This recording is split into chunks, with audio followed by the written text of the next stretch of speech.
Auspicia este programa Banco Provincia.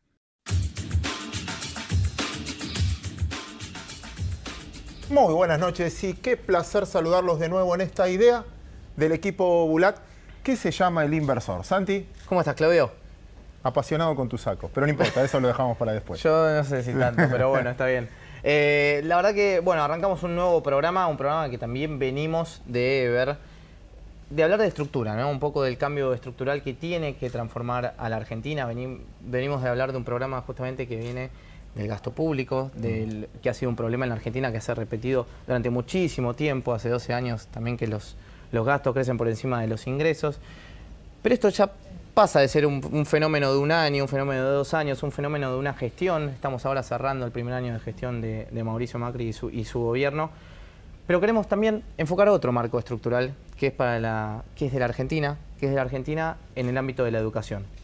Y es por eso que trajimos también al creador de Educar 2050, ¿no? Porque justamente los cambios estructurales se hacen en el largo plazo, dejando de mirar tanto el corto plazo y poder mirar un poquito más a futuro, tener una visión que saque a la Argentina de los últimos lugares de la PISA, por ejemplo, de esa evaluación, de sacarlo del 9º lugar entre los países latinoamericanos, de sacarnos de lugares que el 35% de los jóvenes que ingresan al sistema obligatorio educativo solamente son capaces de terminarlo finalmente, el resto, el 65% restante, queda en el camino de la educación. Entonces, ¿qué está pasando en la Argentina y cómo es posible realmente llegar a un crecimiento sostenido si no hay una educación sostenida? Muy buen punto, Santiago. Es más, vas a cambiar mi palabra inicial finalmente. ¿Por qué? Casi como conclusión de todos los programas que fuimos abarcando en el año. El 32% de pobreza que tiene la Argentina ya no es responsabilidad de un gobierno, ya es una responsabilidad de toda la sociedad. Si nosotros aceptamos vivir con 1/3 de la gente fuera del sistema y nos convierte a todos en responsables de lo que pase en la sociedad con la que convivimos. Desde ese primer punto, el crecimiento económico no te saca de la pobreza, lo dijimos muchas veces. De hecho, tuvimos muchos procesos de crecimiento económico. Y la pobreza, en el mejor de los casos, en los últimos 20 años, tocó el 25, 24. La bajás, no es resolverla. Resolverla es el punto que le vamos a dedicar hoy. Resolverla es cambiar el paradigma educativo. El otro día miraba estas charlas TED de una profesora que me gustó mucho cómo lo encaró. Lo leí también en un libro de un español que se llama Xavier Sala. Y él planteaba lo siguiente. Haga este ejercicio. Le pido que haga este ejercicio. Cierre los ojos. Imagine la escuela en la que usted se educó o la que imagina, no sé, en la que se educó los dirigentes actuales. Una escuela hace 50 años. ¿Cómo era? Imagínelo usted, ¿cómo era cuando usted estudiaba? ¿Cómo es hoy? Las aulas, los banquitos, todos mirando para adelante. ¿Ves muchas diferencias? No. En lo que viste, no sé, en lo que imaginás que estudiaba tu viejo y en el que estudias vos. No, la realidad es que no. ¿Y los nuevos? No. Cambió todo el sistema, cambió el contexto, cambió la tecnología y la forma de educar muchas veces es la misma. ¿Y cómo vamos a estar preparados para el futuro si en el fondo usamos las mismas técnicas? El segundo punto, cuando leía esto y encaré con que, bueno, hay que hacer la parte tecnológica, Xavier Sala, que me gustó mucho su planteo, se contradice y me contradice en lo que voy a decir y le voy a dejar la conclusión al invitado de hoy.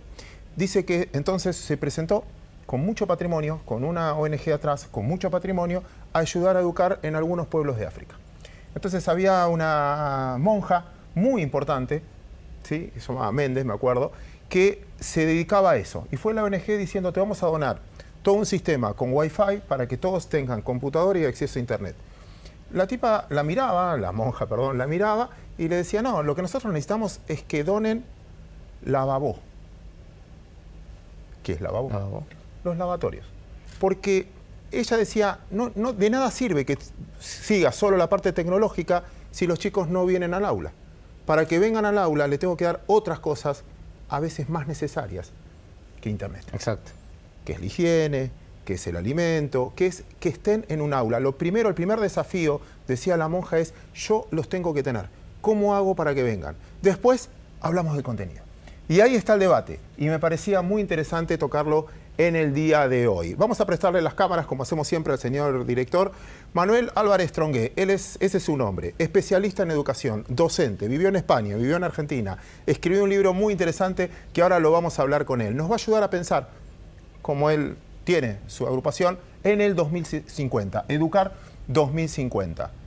Quizás muchos de nosotros ya no estemos a esa altura, pero qué importante si le dejamos a nuestros hijos una sociedad mucho más inclusiva para que puedan convivir. De educación se trata el programa de hoy, pero hay emprendedor. Hay emprendedor, como siempre. También le presto la cámara al director Pedro Nadal, va a estar con nosotros. Él es el creador de BNP Nadal, justamente, que es una empresa de arquitectos y también de ingenieros, que nos va a estar contando todo su proceso, porque realmente se animó a emprender después de estar mucho tiempo dentro de una empresa de un mismo lugar, de un mismo rubro. Qué buen punto. Emprender cuando a pesar te va bien. O sea, cambiar ¿Viste? cuando te va bien, uno de los puntos del programa. Que hemos tocado, exactamente. Pero bueno, nosotros tenemos que ir a trabajar. No nos queda otra, señores. Esta es nuestra presentación.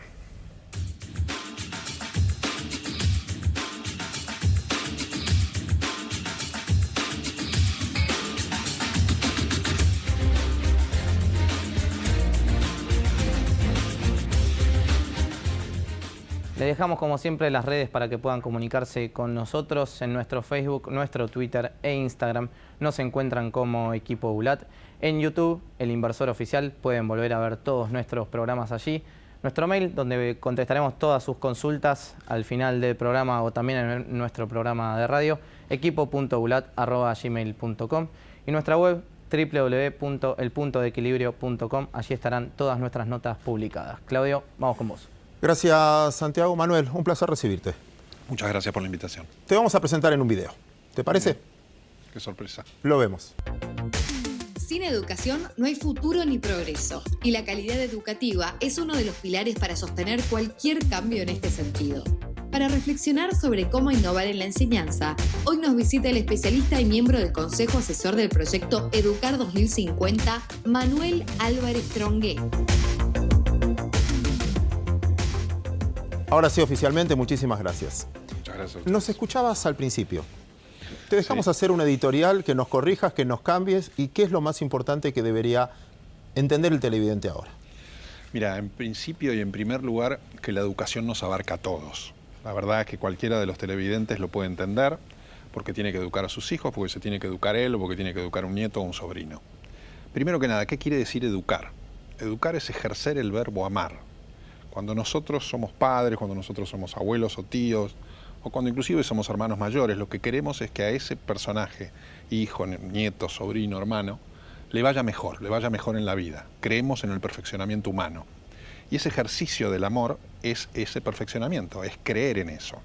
Entonces todos estamos cerca de la educación. Todos nos hemos educado o hemos educado a otra persona en el correr de la vida. Entonces la primera aproximación a lo que es la educación es que a todos nos pertenece.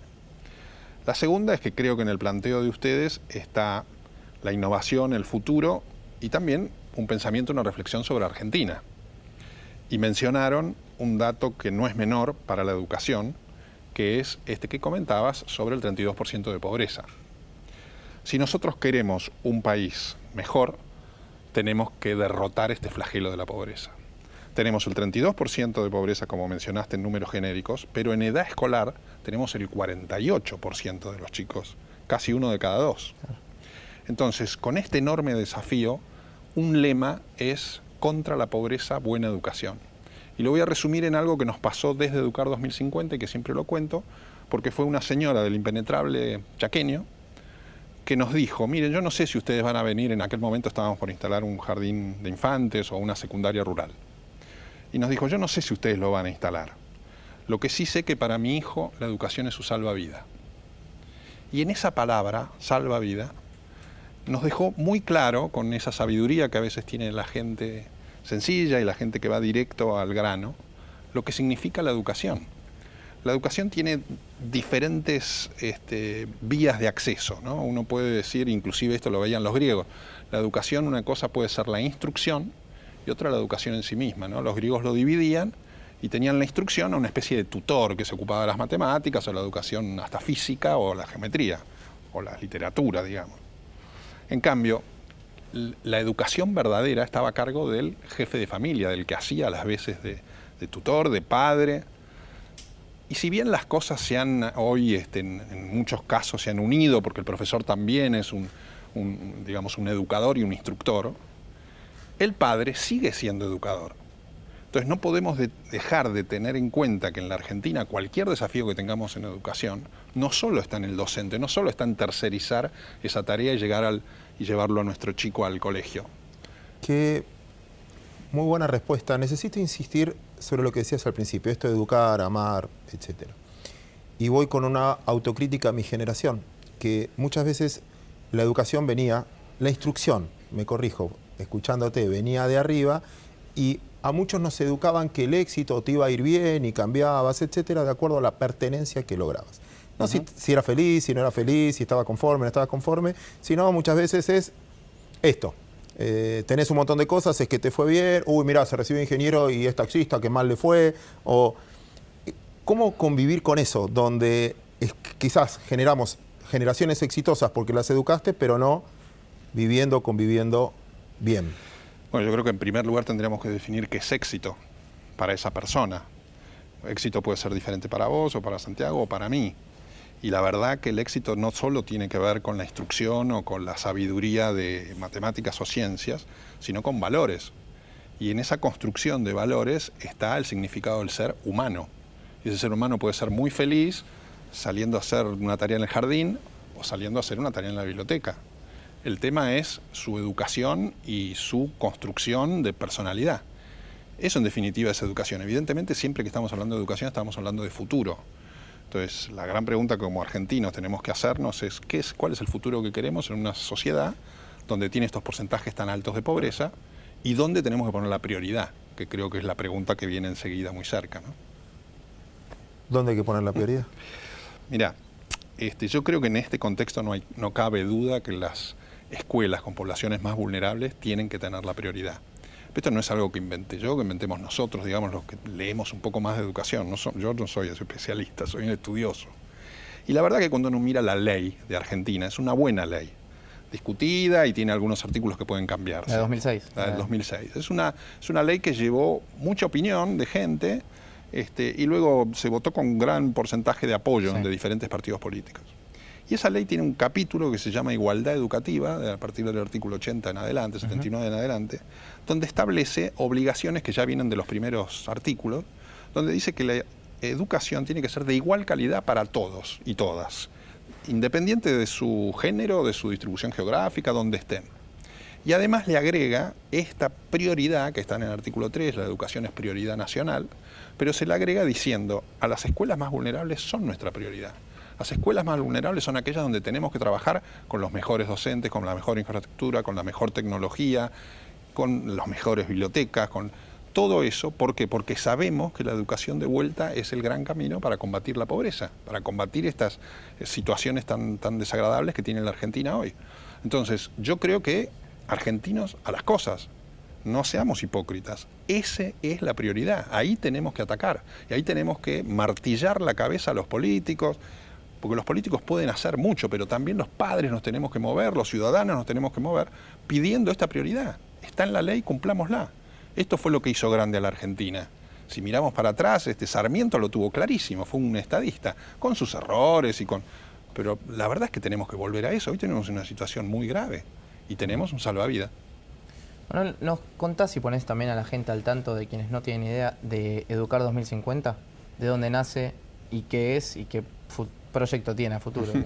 Bueno, como el nombre lo indica, es un proyecto a largo plazo y nosotros nos hemos planteado que antes del 2050 Argentina está entre los 5 lugares más altos de calidad educativa en el mundo. Hoy, para que tengamos una idea o el televidente lo entienda, aproximadamente estamos en el lugar 58 entre 65 países. Eso dice la última evaluación de PISA, que es del secundario, y el TERCE, que es regional, nos ubica en un puesto que podría ser sexto, séptimo en Latinoamérica. ¿Esa prueba a quiénes es? La prueba de PISA es a alumnos de 15 años, matemáticas, ciencias y lectura. La prueba del TERCE es a alumnos de primaria. De primaria. Y se toma nada más que en la región, en Latinoamérica. Bien. Pero si nosotros en Latinoamérica estaríamos séptimos o novenos, como estamos en lectura de tercer grado, en el fútbol, estaríamos desesperados, novenos en Latinoamérica. Sin embargo, pues esto pasa en educación y no nos hace, digamos, una emoción violenta. Entonces, yo creo que cuando empezamos a trabajar en Educar 2050, trabajamos por una situación puntual, que fue la pobreza en el Chaco, la pobreza en el impenetrable chaqueño, por eso esta anécdota. Y la verdad que cuando fuimos ahí nos dimos cuenta que el camino era la educación, que el camino era esa docente o directora de escuelitas rurales en el impenetrable, que es mucho más que una docente, es mucho más que el pizarrón y la tiza, ¿no? Es la persona que además es terapeuta, es transportista, es médico y psicóloga. Y ese valor de esos docentes hizo que nos diéramos cuenta que el camino era mejorar la educación, ese salvavidas. Entonces dijimos, ¿cómo hacemos? ¿Cómo seguimos? Podemos llegar a 1, 2, 30 escuelas, como en aquel momento lo hicimos, pero una gotita de agua en el océano. La Argentina tiene 55.000 escuelas. Entonces, para hacerlo tenés que trabajar en política pública. Y Educar 2050 se volcó a trabajar en política pública y en concientizar a la ciudadanía. Que la ciudadanía sea la que levante la mano, que grite mejor educación, por favor. Y eso después lo fuimos llevando a lo largo de los años. Nosotros nacimos en el 2009, lo fuimos llevando hasta el año pasado, que sacamos una campaña Yo Voto Educación. ¿Para qué? Para que esto se lo reclamemos a los políticos. Así como hablamos de la importancia de la economía, Claudio sabe mucho sobre esto, también reclamemos educación. Porque sin educación no vamos a tener economía, ni seguridad, ni problemas de diferencias de género. Todo Hay cosas es que con la educación. educación, yo voto educación, creo que es algo que se ha votado, por ejemplo, en 2006. Pero el tema también es llevarlo a la práctica. Que no sé, o sea, está bien el hecho de decir yo voto educación, pero a su vez el tema es el ejercicio de la misma. Claro, digamos que con el decir yo voto educación es yo, ¿entendés? Es muy personal. Claro. Yo, ciudadano, me ocupo de la educación, esa es un poco la metáfora, ¿no? Y el ocuparse de la educación es el reclamo también. Muchas veces los ministros, que hay hoy mucha escucha de los ministros, es mejor escucha activa en todo el país, en las 24 jurisdicciones, te dicen no sentimos el reclamo de la ciudadanía. Entonces, ¿qué esperemos? Claro. Reclamemos más fuerte. A mí me encantaría ver, así como festejamos el otro día Copa Davis, festejemos un día que la educación mejoró. Y si no, vayamos a reclamarle manifestaciones, luchar por la educación. Porque sabemos, creo que todos vamos a coincidir en que la educación es muy importante, que la educación es el futuro, pero no lo estamos reclamando. Inclusive uno tiene una encuesta general que le pregunta a la gente, ¿cómo está la educación de sus hijos? No, bien, está muy bien. ¿Cómo está la educación del país? No, muy mal. Entonces tenemos esa diferencia de percepción porque no nos estamos ocupando. Claro, a veces, tomando lo que decís, nos ocupamos de la instrucción, pero no de la educación, incluso como familia, de hacerte cargo de también tu propia educación, como decías, Sí, claro. La tuya, la de tus padres, la de tus hijos o nietos en algún caso. Hay una cifra que viene dando vueltas también, vos la mencionabas ahí al pasar, donde lo comentábamos con Santiago el otro día, el 70% de los peruanos que entran a la secundaria terminan egresando, el 68% de los chilenos que entran a la secundaria terminan egresando y así van todos los países, hasta que Argentina, solo el 43% que entran a la secundaria terminan egresando. Y eso es prácticamente lo que decían los niños pobres también, en ese 42%. ¿Cómo doy vuelta a una matriz donde cada vez va a ser peor? Porque cada vez van a ser menos incluidos en la medida que van creciendo. Y Tenés menos que tener, chances. sí, pero tenés que tener en cuenta algunas cosas. Nuestra matrícula es amplia, es decir, hubo inclusión. Entonces no es lo mismo que menor porcentaje nuestro termine el secundaria que la de Muy Perú buena o la de aclaración. Bolivia. Perfecto. Pero por segundo lado, para tener los números claros, aproximadamente 1 de cada 2 termina el secundario. Y luego en la evaluación de esos chicos que están en el secundario, que tienen 15 años, esta evaluación internacional de la OCDE, PISA, te dice que 1 de cada 2 comprende lo que lee. Entonces fíjense, si machamos las dos definiciones, estamos ante un problema muy grave. Porque de aquellos que pueden terminar el secundario, el 50% no comprende lo que lee, pero los otros no lo terminan. ¿Me entendés? O sea, realmente el problema que tenemos, el desafío, para llamarle de alguna forma, es muy alto. Y ahí planteaba el debate que leía del catalán al principio, que por dónde debería empezar, que es la escuela o la educación formal, si querés, no seduce a la gente para cambiar una actitud y una realidad, entonces como no cambio me quedo afuera, o mejor incluirlos para que estén ahí adentro en cantidad y una vez que los tengo adentro empiezo a darle contenido. Mira, educación es apasionante, educación tiene muchas cosas en conjunto que deben hacerse, no hay una sola ni hay una varita mágica. La verdad es que tenemos algunos ejemplos cercanos en Latinoamérica, países que venían muy atrás nuestro y han mejorado, o tenemos ejemplos en el mundo. Ahora, uno puede decir el ejemplo de Finlandia, que siempre sacamos. Ojalá tuviéramos los finlandeses para que pudiéramos hacer lo mismo que Finlandia. O sea que tenemos que tomar aquellas cosas que podemos hacer. Pero yo creo que, de vuelta para hablar de prioridades, la prioridad son los que menos tienen. La prioridad por lo que tenemos que empezar es por las escuelas donde están las poblaciones más vulnerables, de estas 55.000, que tampoco es un número tan grande.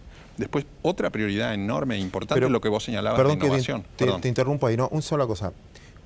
Pero ahí tienes un problema más grave que la educación o que lleva a este problema, es la infraestructura, porque cómo llegan a ese colegio, la situación que están los padres, es un tema mucho más profundo de desigualdad social. Sí, es cierto que es un tema que no es solo inclusive de la educación, seguramente tiene características sociales y características del Ministerio de Salud, donde se tendría que actuar en conjunto, pero hagámoslo. Es decir, eso no significa que la dificultad me retenga y no pueda llegar a identificar las 1.000, 2.000 o 5.000 escuelas. Lancemos un plan donde le pongamos, porque esto se ha hecho en otros países, por eso lo cito, ¿no? O las 10.000 escuelas que digamos, estas son las que tenemos que empezar y brindarles de toda la infraestructura y brindarle lo que iba ahora a otro de los temas, es el tema de la conectividad. Realmente hoy la educación, como señalabas al comienzo, evidentemente ha cambiado. No puede ser la misma aula, el mismo pupitre. Tiene que ser distinto. ¿Y por qué? Porque todo pasa por nuestros aparatitos, pasa por esto que ya no son celulares, sino son computadoras y que los chicos tienen acceso, porque casi todos, inclusive te dirían el impenetrable chaqueño, nos sorprendía eso, que tenían su celular o se iban a un lugar donde podían tener tecnología. Entonces, por allí tenemos que trabajar. Esto se ha convertido casi en un órgano de nuestro cuerpo. Cuando no lo tenemos sentimos más angustia que... Entonces, evidentemente esa es una realidad con la cual tenemos que trabajar. Y los docentes capacitarlos, porque los docentes tienen una llave importantísima. La calidad de la educación pasa en gran medida por esa calidad del docente. Pero yo creo que son muchas cosas que tenemos que ir atacando en forma contemporánea. Por ejemplo, el caso de Brasil. Brasil tiene un trabajo en las favelas en situaciones difíciles, de escuelas modelo, que le llaman gimnasios, para ponerle un nombre. Sí. Y donde uno las visita y tienen deportes, música, lengua extranjera, bibliotecas, digamos, por supuesto, todos tienen una computadora, y están haciendo un ejemplo. De ahí podríamos tener mucha información y de hecho pasan cosas parecidas en Chile o en Colombia o en México inclusive. Entonces tenemos elementos y yo sé que están trabajando. Esto no son el Ministerio de Educación Nacional y algunos ministerios de educación provincial están trabajando en esto. Pero yo creo que el tema lo tenemos que poner en el asado del domingo, digo yo, es decir, en la mesa y reclamarlo de esa forma, ¿no? Manuel, ¿qué rol juega el salario docente en términos de calidad educativa? Mirá, juega un rol fundamental y tiene que ver también con esto de la hipocresía, ¿no? Porque si vos preguntás en general, todo el mundo te dice, mira, la educación tiene que ser prioridad, la educación es el futuro, la educación es lo más importante. Y vamos a los salarios de los docentes, le pagamos muy poco. Por eso, a eso voy. Entonces, evidentemente tenemos que hacer allí un análisis. Y el análisis tiene que ser profundo para que los maestros ganen bien.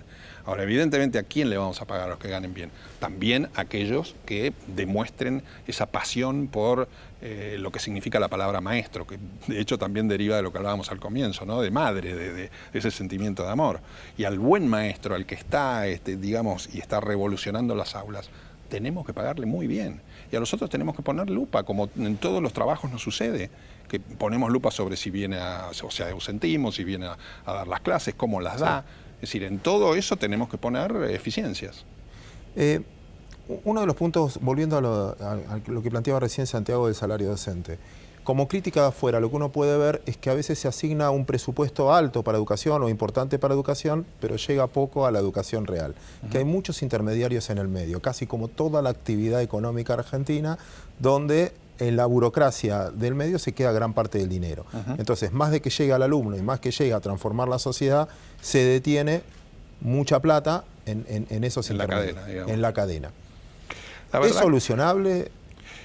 Hay una primera solución que tenemos que reconocer. Como argentinos en algún momento nos dimos cuenta que había que invertir más y eso lo hizo el gobierno anterior y lo discutió la ley y llevó al 6% como objetivo.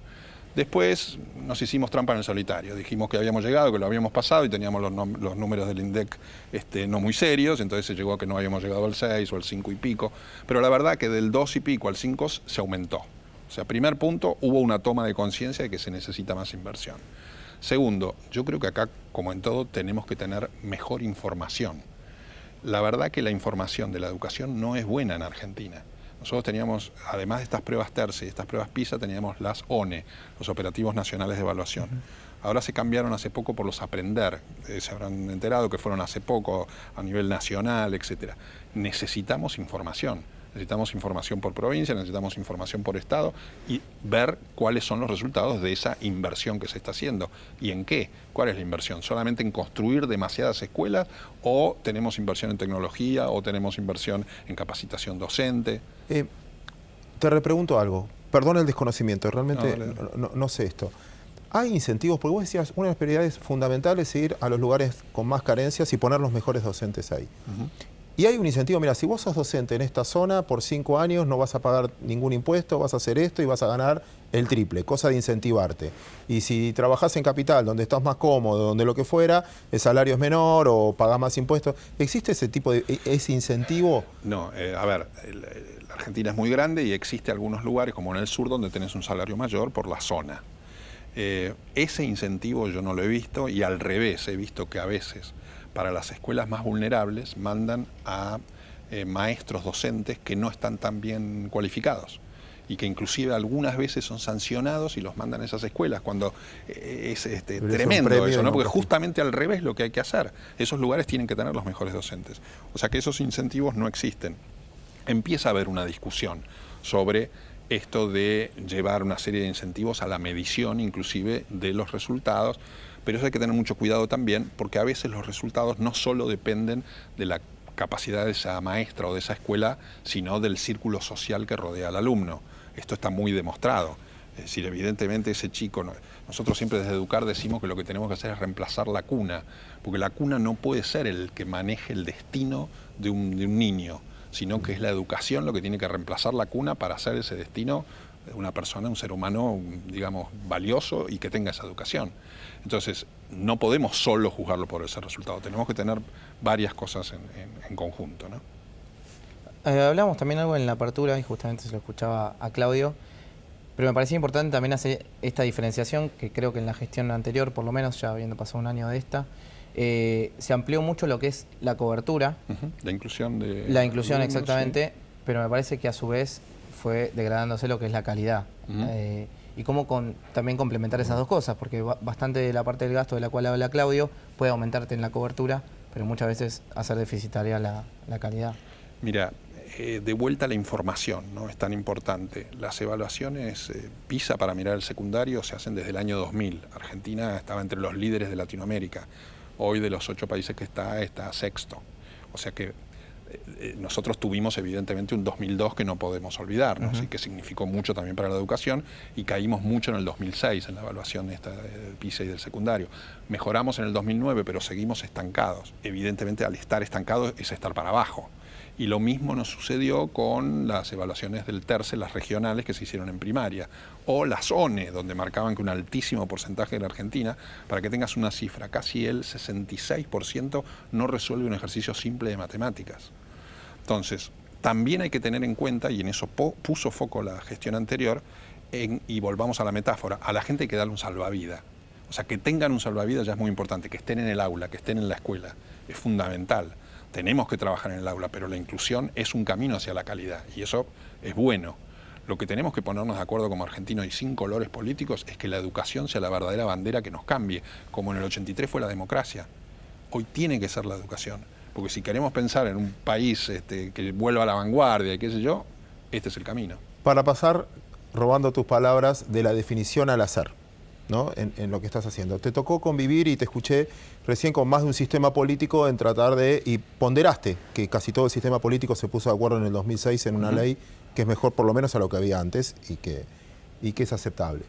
Pero también está el tabú, yo lo tengo y supongo que muchos también, de que cuando miras los países más pobres en el mundo, están liderados de una manera muy particular, que decís, no lo harán a propósito, que el pueblo menos educado es más fácil dominarlo. ¿La educación realmente es una prioridad o también es una forma de manejar un sistema de poder? Sobre todo acordar a la frase alpargatas sí, libros no, ¿no? Pero la verdad yo no creo en esa intención, no creo que haya políticos que tengan esa intención. También hay países con regímenes autoritarios y que le han puesto foco a la educación como una manera. El caso de Cuba, aunque después, en el caso de TERCE, por ejemplo, no tuvieron los resultados porque no estaban de acuerdo con la medición que les daba muy mal, ¿no? Pero yo de vuelta, yo no puedo creer que sea una ideología. Al revés, me parece que una de las enormes oportunidades que tenemos como argentinos es que la educación sea sin ideología. Y ahora lo estoy viendo en el Consejo Federal, que conversan mucho más. Lo que les pido es, de vuelta, argentinos, a las cosas, tengamos resultados concretos, vayamos a estas prioridades de luchar por los que menos tienen. Entonces, de vuelta, creo que no es una cuestión de políticos, ideología que no quieren. Sinceramente creo que no es así, pero vayamos a los resultados. Y ya insisto para que me desmitifiques otra cosa también. Cuando nos toca describir la sociedad argentina, nos incluyo, muchos queremos vivir o muchos quieren vivir como en el primer mundo y sentimos que tenemos derechos para vivir como en otros lados. Entonces nos comparamos, mira lo que tienen en Estados Unidos, mira lo que tienen en Finlandia. Pero no estamos tan dispuestos a hacer los esfuerzos para vivir como el primer mundo. Quiero tener los derechos del primer mundo con las obligaciones del tercer mundo. Que eso es, que sí es una convivencia social donde forma parte de la educación. Sin duda. Que nos sentimos todos con más derechos y pocas obligaciones. Es como que hay poco incentivo a la diferencia entre esforzarte y no esforzarte. Bueno, vos mencionaste al principio, y no es para hacerle publicidad, pero en el libro Negociar con la vida hablo del tema. Porque la verdad es que como argentinos tenemos otro flagelo, que es esta enorme diferencia entre aquellos que pueden pensar en esas sociedades que están viviendo en el primer mundo. Pero el enorme desafío es pensar en aquellos que no pueden pensar en eso. O sea que puede existir una élite argentina que piense eso y que tenga conductas absolutamente egoístas, que la misma persona que te está diciendo, no, porque esto no sucede así en los Estados Unidos, ¿no? Se cruza un semáforo o da unos pesos para conseguir una entrada en el cine. Entonces, ¿dónde están esos valores? ¿Dónde está la coherencia? Y aparte, se lo escuché a Bill Gates también, como diciendo, también es mi conveniencia, porque si me va bien a mí solo, no voy a tener con qué convivir y la inseguridad va a ser mayor, que me conviene que a toda la sociedad le vaya bien, que toda la sociedad esté incluida, porque la calidad de vida, aunque tenga menos cosas yo, la calidad de vida va a ser mejor. Mira, hay un principio que en filosofía se llama insociable sociabilidad, que es una enorme tensión que hay entre esa insociabilidad de un domingo que te pones bajo un árbol y querés leer un libro y te importan las demás, los otros no te importan nada. Y la sociabilidad es esa tensión que te dice, no, es importante que esté con los demás, porque esos demás me hacen mejor ciudadano, me hacen mejor ser humano. La tenemos también los argentinos. Lo que tenemos que luchar es que por esa sociabilidad que nosotros tenemos como país y que tenemos como prójimos, llamémosle, tire para arriba. Todos sabemos que es más beneficioso que la Argentina esté mejor educada, con mayor desarrollo económico. Entonces tenemos que ser coherentes y no ser hipócritas, luchar por esa conveniencia común, que es lo que nos falta. Y por eso el desafío, en el 83 dijimos la democracia, hoy digamos la educación. Manuel, ahí estamos tocando varios temas que tienen que ver con la gente que no logra ser escolarizada después de tanto tiempo y tantos años. Pero a mí que me ha tocado la suerte, he tenido la suerte de poder educarme y demás, hoy estoy terminando la carrera en la licenciatura de Economía, pero también lo que noto, también del lado de los que afortunadamente pudimos hacerlo, es que hay un atraso fenomenal también. Digamos, mi plan de estudios es del 97 y la verdad es que el contenido de las materias muchas veces no son acordes a los avances que ha habido en los últimos años, más que tuvo la crisis en el medio, la recuperación después y todos los avances tecnológicos, esta nueva revolución que está habiendo, que evidentemente nos va dejando afuera a medida que nos vayamos actualizando por motus propios, ¿no? También se está generando una falencia, me parece a mí, de los escolarizados también. Mira, sí, seguramente, pero también hay excepciones. Vos ves los argentinos en el mundo de ese sector que están escolarizados, que tienen universitario o algún posgrado, y triunfan. Hay muchos muy buenos y muy valorados. Entonces, ¿por qué no? ¿Por qué no plantearnos ese objetivo? Ojalá lo consigamos antes del 2050. Pero yo creo que también tenemos la obligación, vos como alumno por recibirte, de reclamarlo más. Es decir, si tenemos una escuela de ciencias económicas que no está a nivel, reclamemos.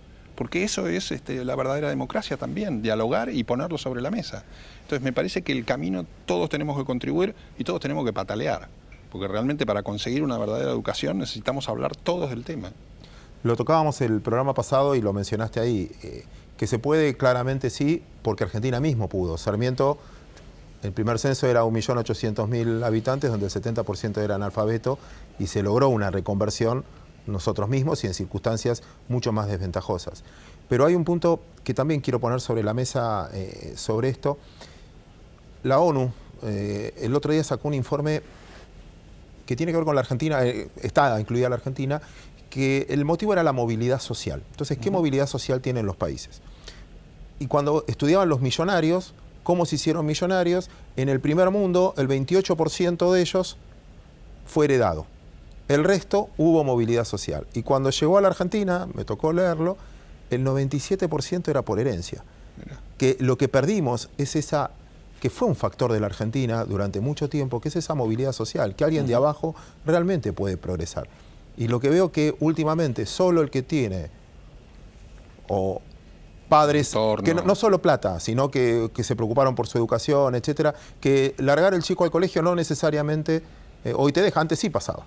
Sí, inclusive combinado con lo que comentaba Santiago, ¿no? Es decir, la universidad, si la universidad realmente te permite después ese acceso a un mejor trabajo, un mejor desarrollo. Y la verdad que es probable que yo, si me pongo tengo mis hijos también en esa edad, ¿no? Uno los escucha y muchas veces tratan de buscar el atajo, ¿viste? El camino más corto, el camino quizá sin todos los estudios, pero la verdad que puede ser que existan excepciones. Pero a la Argentina no la vamos a construir y no la vamos a hacer cambiar si no existe esa educación, si no existe esa base. Porque la verdad que puede haber de vuelta excepciones, pero no son lo que nos va a hacer grandes. Hanushek es un profesor de Stanford que tiene una teoría sobre el crecimiento del PBI, es un economista y educador, ¿no? Y que habla sobre el crecimiento del PBI y los grados de educación y las mejoras en la educación. El año pasado vino a la Argentina, nosotros lo invitamos y habló mucho sobre esto. Pero también habló sobre dónde está el reclamo social, de todos los sectores, dónde están los empresarios ocupándose de educación, dónde están, digamos, los artistas, los medios de comunicación, poniendo este tema como foco. Y me parece que por ahí va de vuelta ese reclamo global, ¿no? Déjame un honor esta nota. Déjame cerrar la nota con dos cosas. Primero, te vamos a mostrar una frase para que nos saque tu conclusión y editorial final, algo que no dijimos, no te preguntamos y quisieras que los televidentes también te escuchen, y después te vamos a dejar elegir un libro, obviamente no tan bueno como el tuyo, no sabemos, y elegís uno. Pero primero te mostramos la frase para que nos des una conclusión, ya que la tenían preparada. Ahí la mostramos. En tiempos de cambio, quienes estén abiertos al aprendizaje se adueñarán del futuro. Mira, me encanta porque me quedo con dos palabras de esa frase, cambio y aprendizaje. En realidad las dos cosas están unidas. Todo aprendizaje es cambio, pero es cambio en el ser humano que crece, es cambio en el ser humano que se enriquece con una opinión distinta. Y educar es aprender. Es decir, muchas veces dividimos las cosas. La Constitución nuestra, en su artículo 14, cuando habla del derecho de enseñar y de aprender. Nos falta ese aprendizaje y nos falta ese cambio. Gracias. Bueno, ahora te llevas un premio. Estos dos libros que ya estoy mostrando en cámara, elegís uno. El primero, El continente dormido. ¿Por qué? Porque me parece que es más profundo que la comida. Está muy bien. Manuel, muchísimas gracias. No, gracias a ustedes. Santi, ¿y por qué nos tenemos que quedar ahora? Se tiene que quedar porque viene el bloque emprendedor. Vamos a estar con Pedro Nadal de BNP Nadal. Nos va a contar justamente todo lo que fue su camino como emprendedor y hacia dónde va ahora.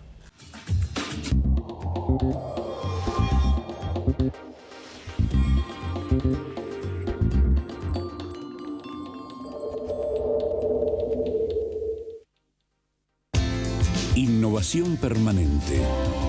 Vocación por la vida. Calidad sin fronteras. Vago. Ética al servicio de la salud.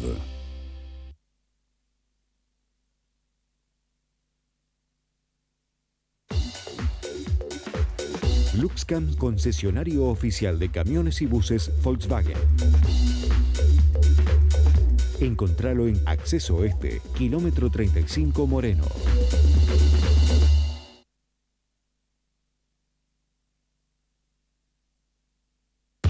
En estas fiestas, encontrar el mejor regalo es mucho más fácil, porque está en Garbarino. Por ejemplo, TV LED Philips 43 pulgadas, en 12 cuotas sin interés de 666 pesos con 58.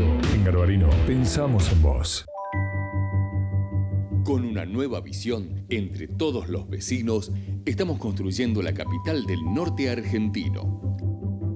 Resistencia, tu lugar. Municipio de Resistencia.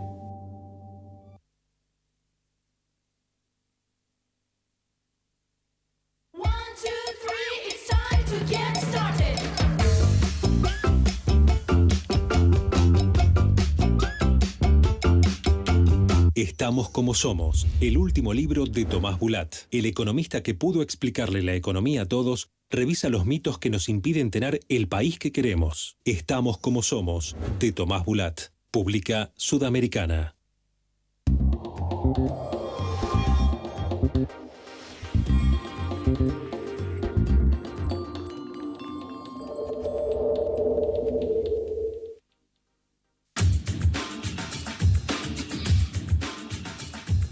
Seguimos ahora en este segundo bloque del Inversor. Gracias a todos ustedes por quedarse del otro lado. Y estamos con Pedro Nadal, creador de BNP Nadal. ¿Cómo estás, Pedro? Muy bien, ¿y vos, Santi? Muy bien, gracias por venir. Gracias a ustedes por invitarme. Te presentamos con un pequeño video Dale. y después arrancamos la entrevista. Dale, muchas gracias.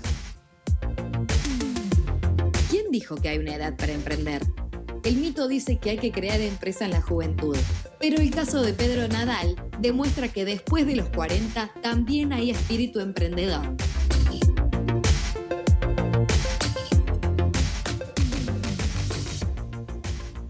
Pedro, bueno, gracias por venir. Y quería, antes de empezar la entrevista directamente con vos y conocer más de tu proyecto, que quizás no está tan aunado con la entrevista anterior, que me cuentes un poco qué viste, qué te pareció. Me pareció excepcional, la verdad fue una charla muy, muy buena. Y puedo sacar una frase que dijo del tema del éxito. ¿Qué es el éxito?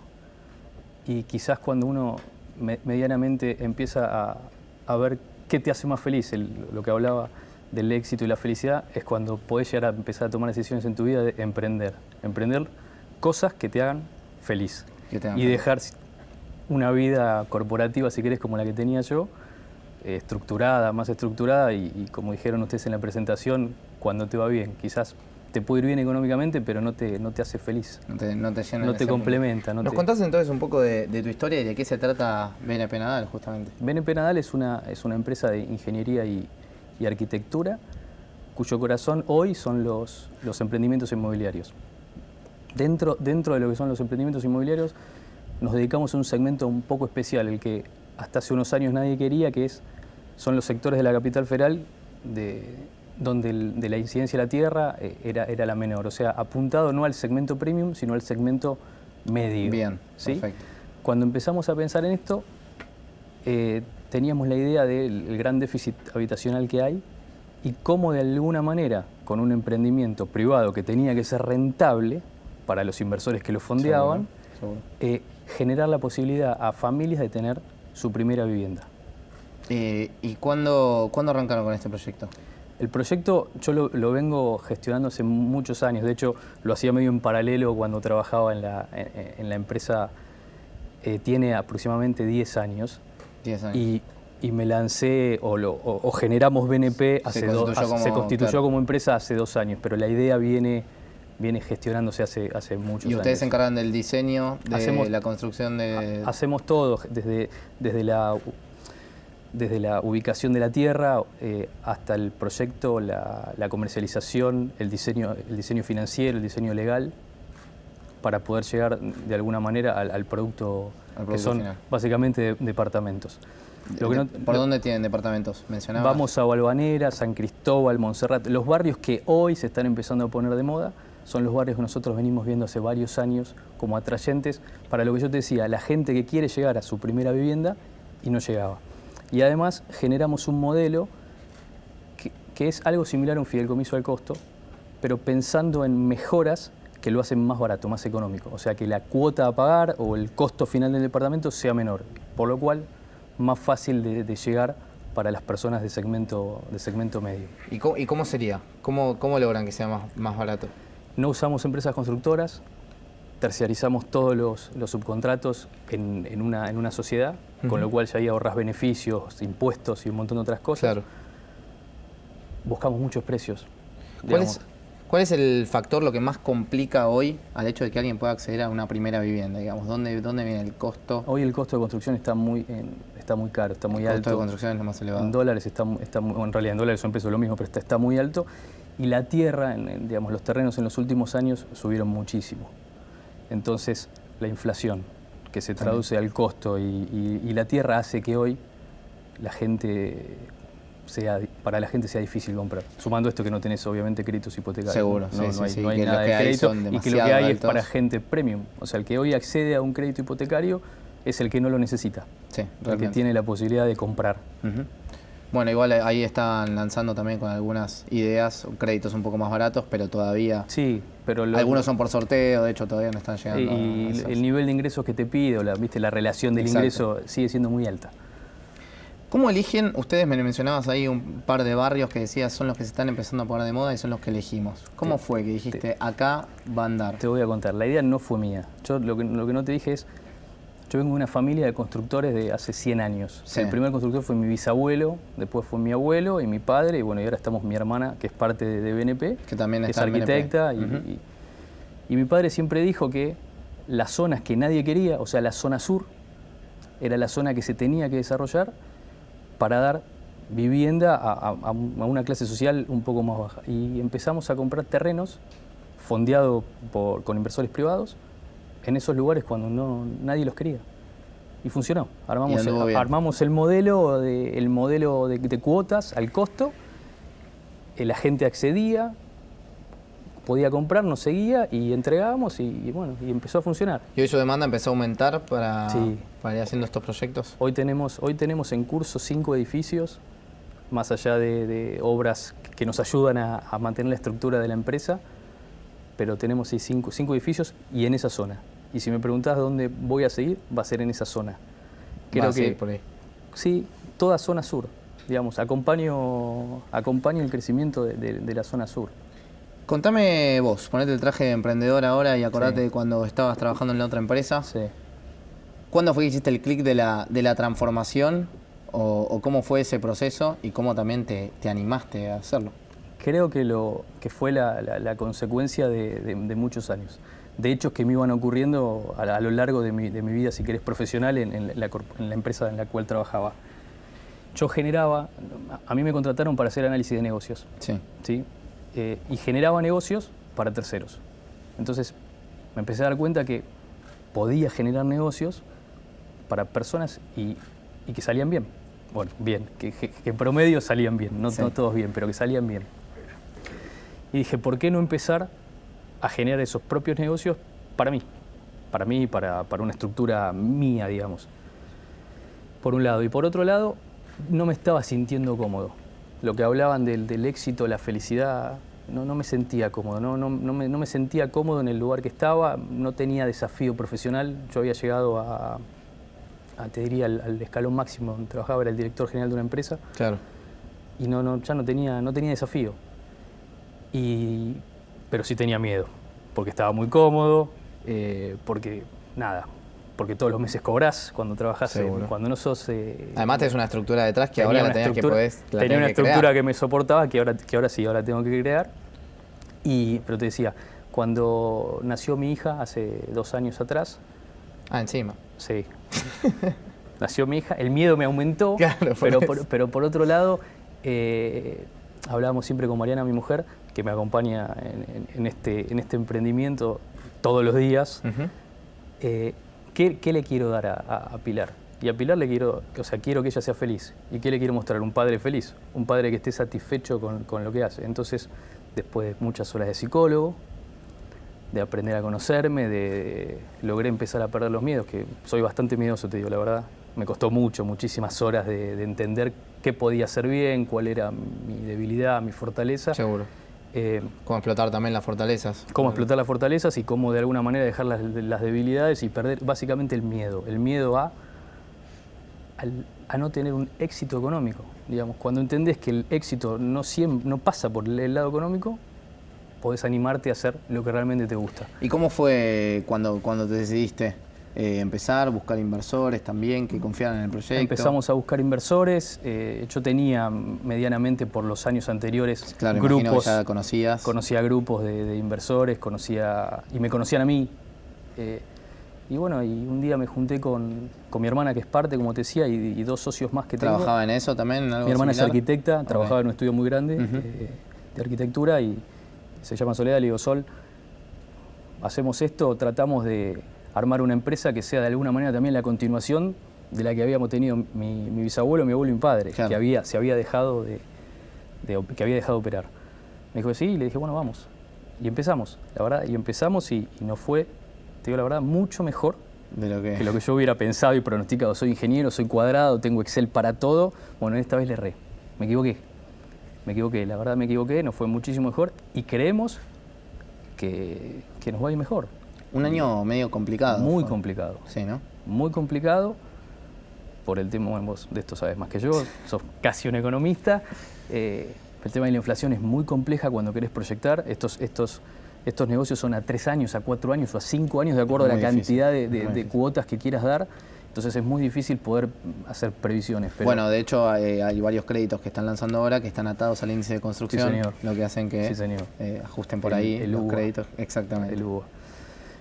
Pero entendemos que el año que viene la situación tiene que cambiar. Por lo menos apostamos a que va a cambiar, apostamos que va a ser que el país se va a ordenar, que la inflación empezará eventualmente a acomodarse y cuando esto ocurra entendemos que los edificios, las viviendas van a ser algo que va a crecer muchísimo. ¿Hoy tienen empleados? Hoy tenemos 2 empleados. 2 empleados. Somos en este momento en realidad 1 y estaría entrando una persona más, somos 6. Mi padre está dentro del staff. Ujú. Así que bueno, la verdad... ¿Qué se siente eso de poder dar trabajo también? Tanto como responsabilidad como algo bueno. Está muy bueno.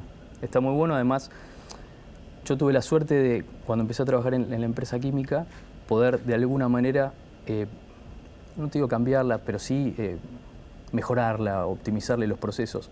Entonces, toda la experiencia que tengo de haber hecho eso, conjuntamente con otras personas, la voy a poder implementar acá. Y tengo algunas teorías de que la estructura no tiene que ser vertical, y cuanto más horizontal mejor. Después te voy a contar. ¿Son todos diseños modernos?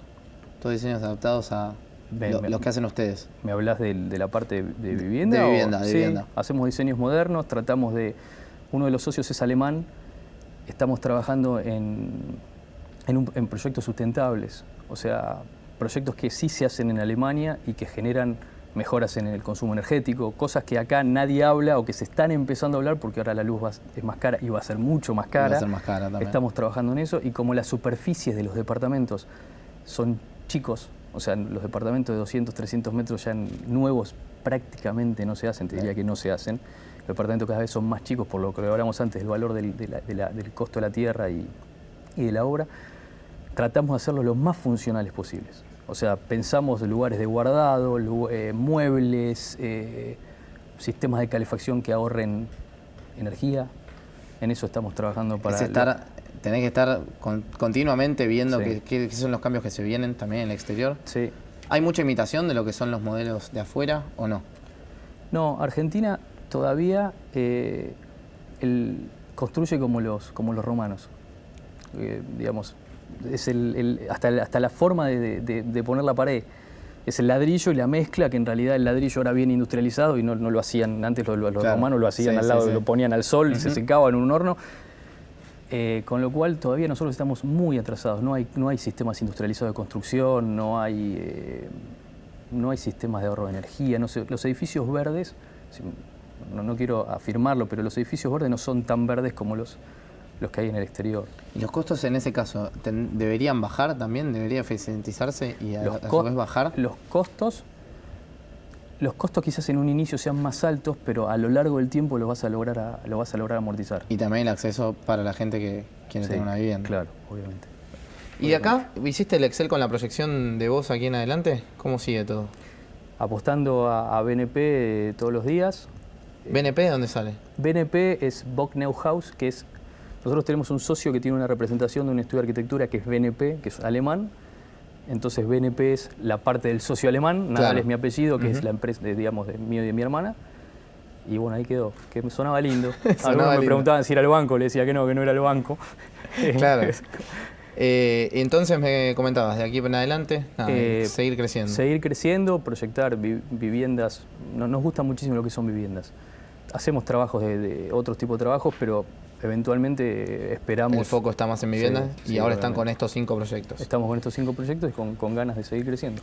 Pedro, ¿me cerrás con alguna frase para alguien que quiere emprender, que está en relación de dependencia y lo trata de hacer en paralelo también?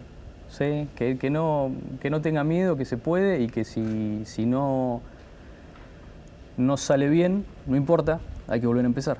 O sea, hay que caer y volverse a levantar. Porque a la mañana te levantás y te sentís mucho mejor. Totalmente. ¿Dónde pueden conocer un poquito más de ustedes? Tenemos una página web que estamos que es www.bnpnadal.com y estamos ahora abriendo Instagram y otros sistemas. Tengo una persona que se dedica a esto. Bueno, ahora sacamos una foto y la subimos. Dale. Muchas gracias por haber estado Muchas con nosotros gracias en a El vos. Inversor. Muchas gracias a vos. Claudio, cerramos. Gracias, Santi. Interesante nota. Y si queremos sacar una conclusión del programa de hoy, podríamos decir, mientras que te espero, que nos dedicamos a construir y parte del futuro con educación. Y una de las definiciones, cuando buscan en el diccionario de educación, una de las maneras de verlo es la capacidad de cambiar algo. O sea, vos te educás y haces para cambiar una actitud previa. Y eso es un poco lo que intentamos en el programa, no solo en el de hoy, en todos. Si cada vez que lo ve y nosotros también crecemos con esto, poder cambiar una actitud previa y que nos mejore desde la situación de donde partimos. Si les gusta el programa del Inversor, no se termina acá, nos puedes escuchar por radio. Por radio, exactamente, por Millennium 106.7 vamos a estar el miércoles de 21 a 22 horas. El Inversor bolsero, ahí vamos a hablar bastante de mercado de capitales y contestar esas preguntas, que no es que nos olvidamos para nada, estamos bastante atentos a ellas, pero ahí vamos a tener un poquito más de tiempo para poder darle ese desarrollo. Nos puede leer también en El Punto de Equilibrio. Exactamente, www.elpuntodeequilibrio.com, ahí vamos a estar todas nuestras notas, los 8 topics también. Sí, bien. Ya. Eso es lo que la gente saltea. Y además Eso los viernes de 22 a 24 horas, benditos 90. La nueva generación que se viene con todo. El cambio. Por la misma radio, Millennium 106.7. Nosotros, señores, nos reencontramos el próximo lunes en esta idea del equipo Bulat que se llama El Inversor.